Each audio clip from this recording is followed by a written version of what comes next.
Hi everyone, this is Change is Possible podcast and I'm your host, Ani Filipova.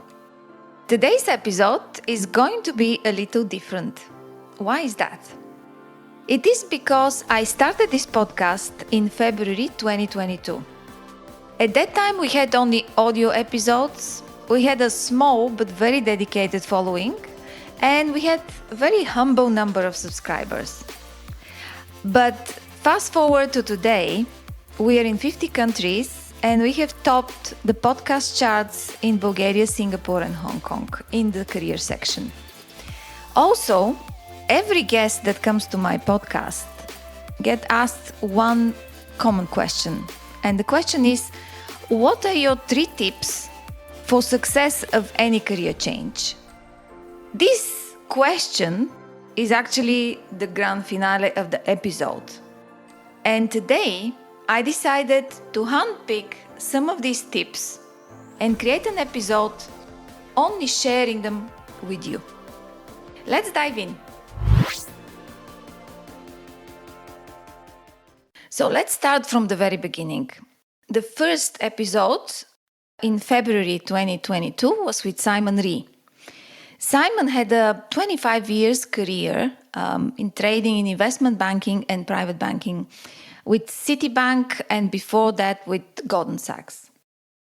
But 7 years ago, in 2017, he decided to leave his corporate career and focus on trading full-time. He wrote a book which is called Tao of Trading, and it instantly became a bestseller. And he founded his school called Tao of Trading too, and he's teaching people to create an income stream through trading safely. Let's hear his 3 tips for career change success. The reality from what I've seen over, 25 years in corporate life is probably more than 50% of people do not love their job. And in fact, a lot of people hate their job. And if you're feeling like your job is just misaligned with your purpose or what you want to do, start planning. Start thinking about what it is you want to do. What particular areas of expertise have you got that can help solve people's problems? Mm-hmm. People will pay for pleasure and also pay for pain removal. So if you can enhance people's enjoyment of life, or if you can remove pain points for them, you've got a skill set people will pay you for. So you just got to figure out what your skill sets are and how you can monetize them. But I think the sooner you start thinking about this, the easier it is, and the more confidence you'll have to make the step when it comes. And just to be perfectly frank as well, my pay took a big dip that first year. I was obviously in a well-paid job, and it took me 3.5 years to kind of replace the salary that I was previously earning. So there was a couple of fairly lean years there. But now I've sort of finally done that, and I've got all the extra freedom as well. So it's the best possible outcome. It was a fascinating discussion, not only because this was my first episode, but because I was fresh out of the corporate life myself when I spoke to Simon. And what he had to say was a big learning for me. It was not only for the listeners of the podcast, but also a big learning for me.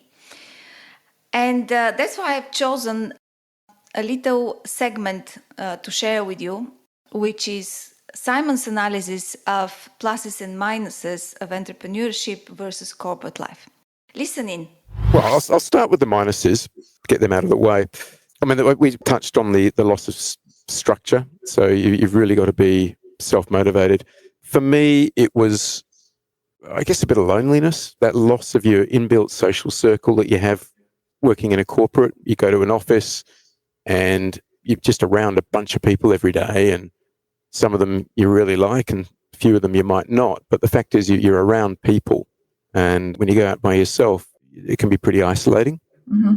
And so that was a big thing for me to deal with. And there were several times in my first year, where I really kind of missed being in an office and having those water cooler conversations, missed having lunch with people, after work drinks and that type of thing. I really did miss that.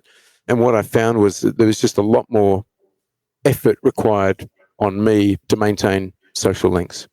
I see. And I think that's a really important tip I'd pass on to anybody who's going out on their own. Just be aware that you're probably going to go through a period of loneliness, and the effort is all going to probably have to come from you, because all of your former colleagues, they've still got their social circle. So you just make an effort.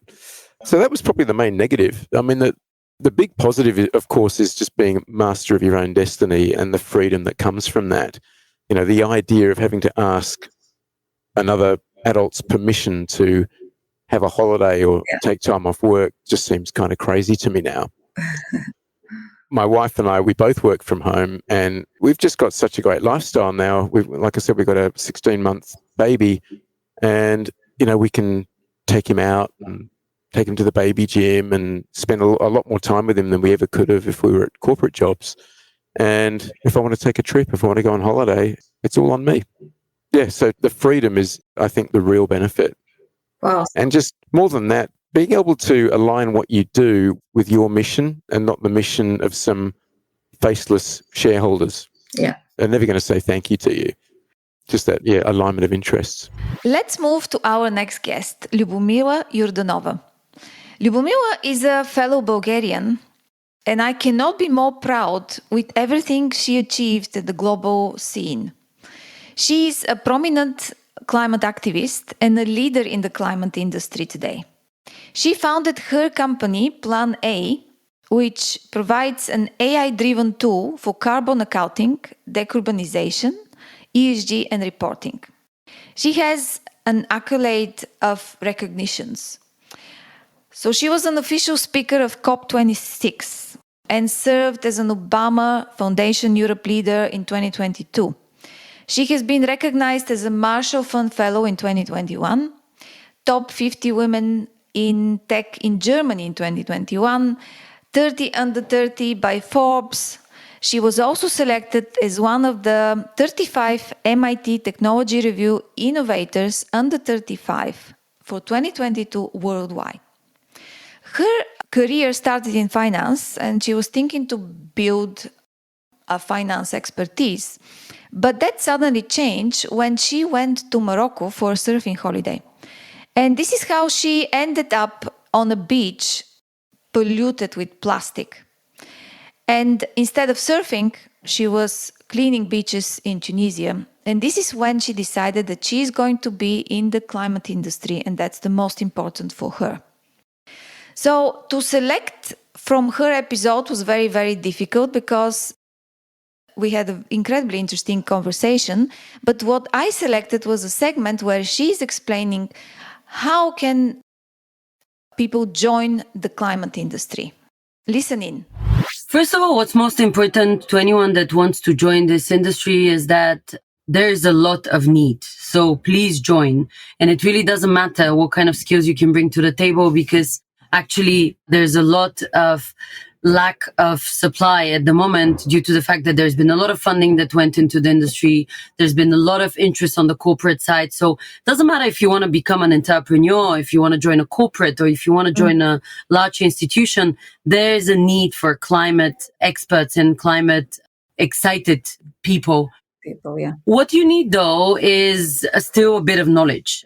That's not necessarily a degree, but at least like having spent some time on understanding the totality of the issue, having spent some time on speaking to people like me, like you, someone that has dived into this and have seen the topic not from the educational side. I've never studied climate. I studied it in my own terms, and it was useful enough to just watch movies, read a lot of books, also read a lot of scientific papers, but ultimately get to the point of in a mindset where I feel comfortable with the topic, because it kind of is not something that is that simple, and it really needs a lot of engagement. So that's something that I would say.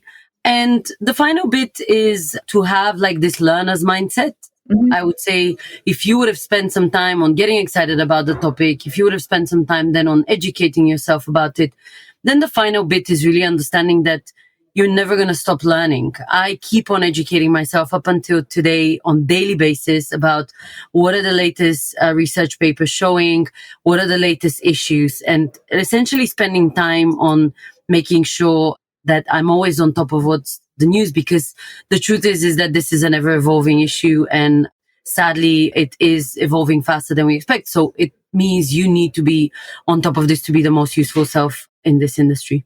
So as I said, it is worth listening to the full episode.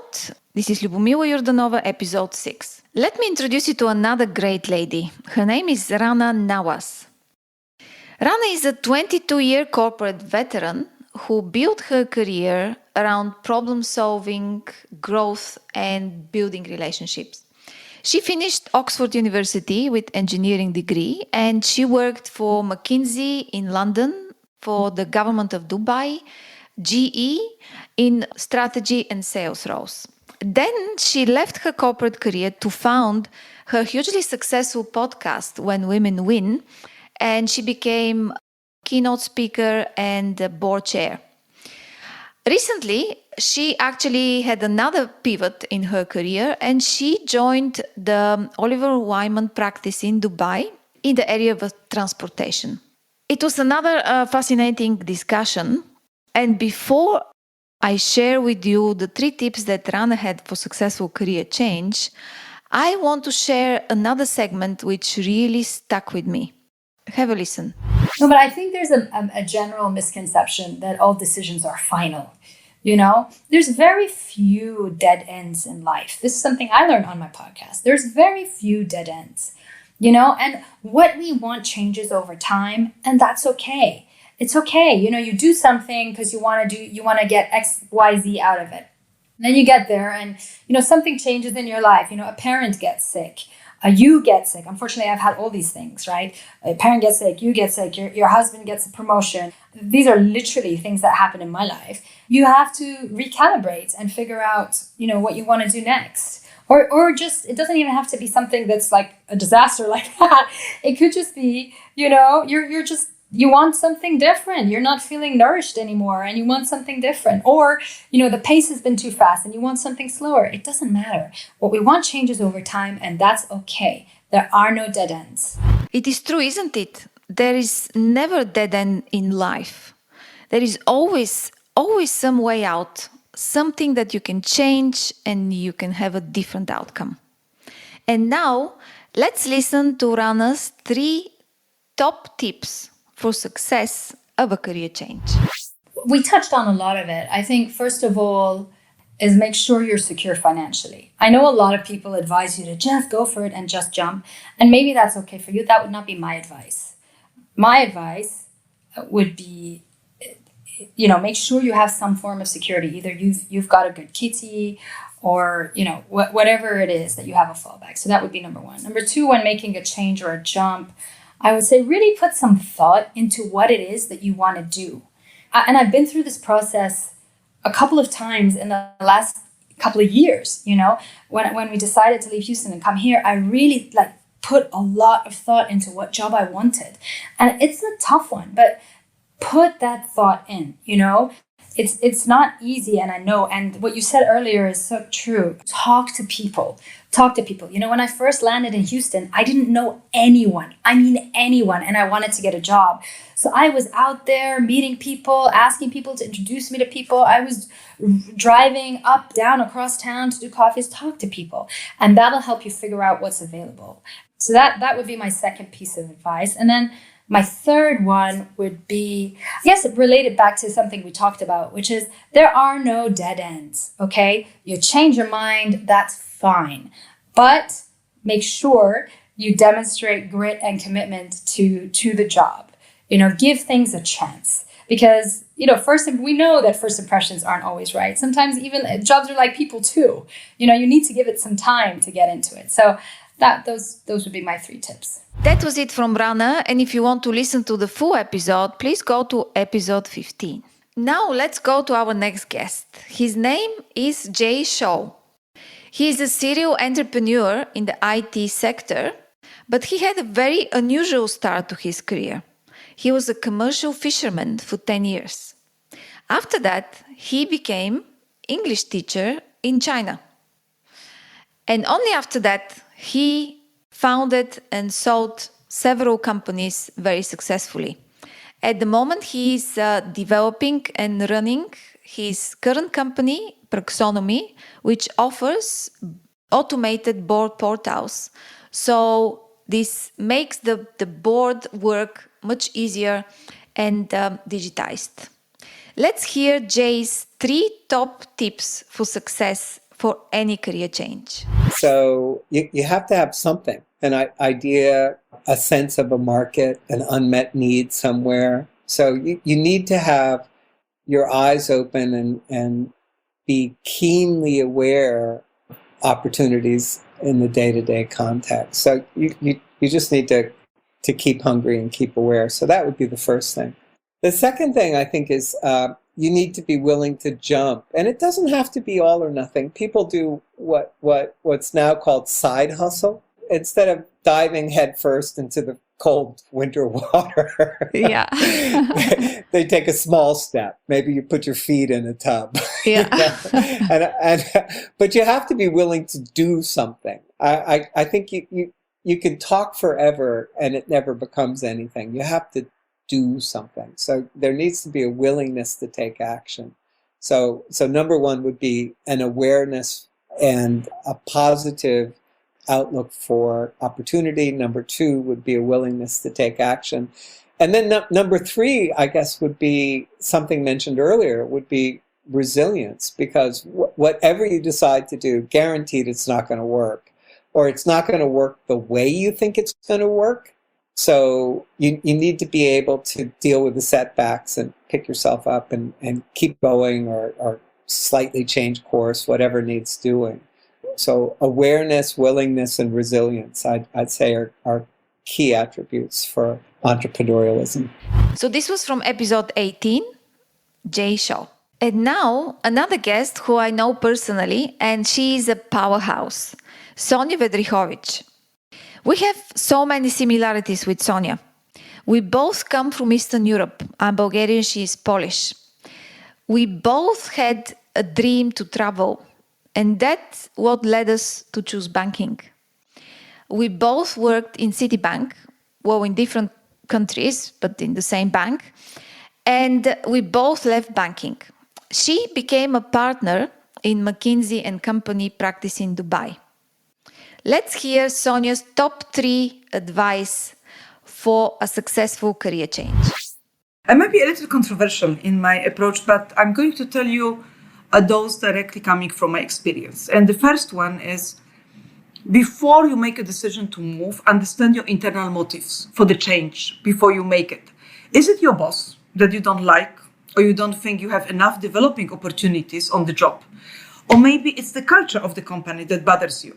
Understanding your true motives will make the next choice easier and more relevant, because you don't want to go from one issue to another. So I would really encourage that. The second one is to make a profound due diligence on the team and culture of your new employer.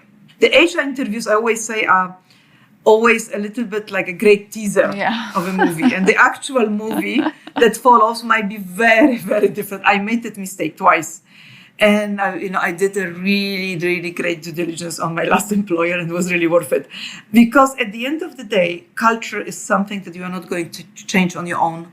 That's why it's important to understand it, and also the team that you are going to work with. And last but not least, consider the prospect of your new job, not only in the context of the possible promotions, and where it will lead you, but more importantly, how it will stack against the fast-changing world.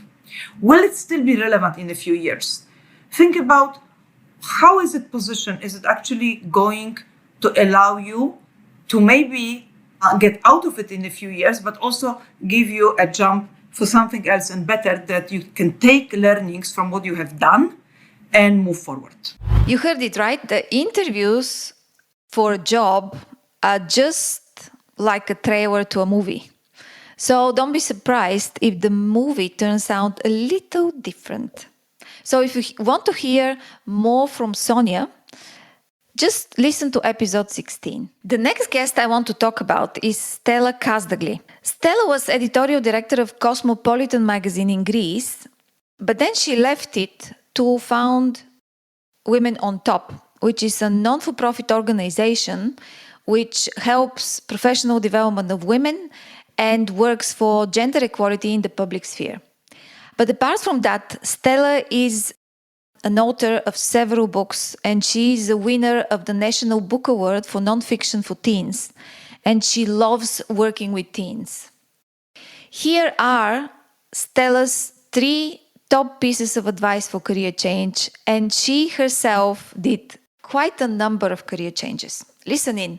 The number one thing that I started doing early in life, but I know this is not the norm, is to self-reflect.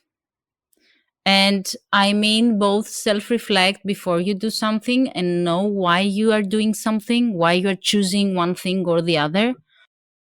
But then also self-reflect after you've done something and think about what went well, why it went well, what didn't go well, and what you want to change next time. I think that this is really important in any decision you make, but especially in these big decisions that carry many risks and many rewards at the same time. The second thing I would say is don't ever change your career path or your job or your anything in order to prove something to someone, but do it only if you want to learn something new. There is no point in doing that, in taking all that risk and investing so much time and energy in something new just in order to prove something. Because then it means that you believe that you know everything or you know most of it, and in reality, you know almost nothing. And you will, in order to be successful, you need to keep learning. So if you are not open to learning, and learning goes hand in hand with failing, it's not going to work in the long term, at least.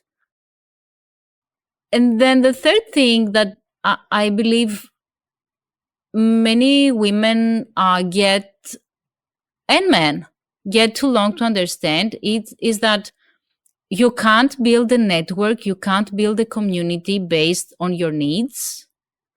Your need is to build an authentic community. And this needs to come before you need something. So you first need to invest your time and your energy in building real connections. And in order to build real connections, you have to be interested in other people. Otherwise, it doesn't work. So you need to build an authentic network, and then when you need something, your network will be there for you, and your community will be there for you. But you can't really build a community based on your needs. So let's hear from the last guest that I selected today, Mark Ross. Mark Ross is one of these forever curious and interesting people who had made many non-traditional career changes. Well, he started as a 5th grade teacher, and he did that during his college years. After that, he started in banking. After that, he developed a side interest, a side business of advising and coaching people. And after that, he left banking.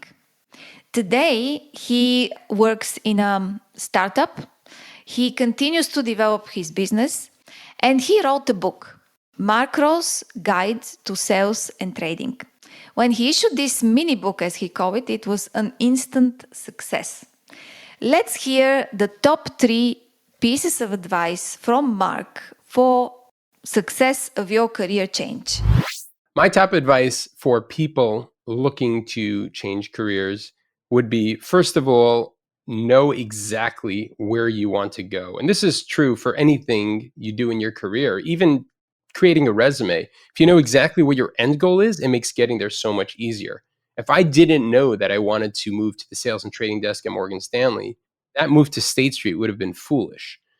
So it's only because I knew exactly where I wanted to go that making the whole transition made sense. The second thing would be network. It's very easy to think that networking just means reaching out to people and handing them your resume and asking for a job. That is not networking at all. You should always be meeting new people. And throughout my career, I've had a goal of meeting 2 new people a week, and that's never changed. I've met thousands of people over the past decade just because of this rule. And I have such a massive network of people who I can call on on a whim, just call them and ask advice or ask for help. So building a strong network, especially in the area that you're interested in, definitely a strong thing to do. And the final thing I would say is make sure you have the skills for your end goal. Wherever you're planning on moving, building up skills, it doesn't have to be directly related to the job you're doing now. Slowly build up skills so that when you make that final transition, you're a perfect fit for that role. It doesn't have to match your current experience or what you've done, but as long as you have the skills relevant for that target goal, it should be totally conceivable to move into it. This is all for today. Thank you for being with me till the end.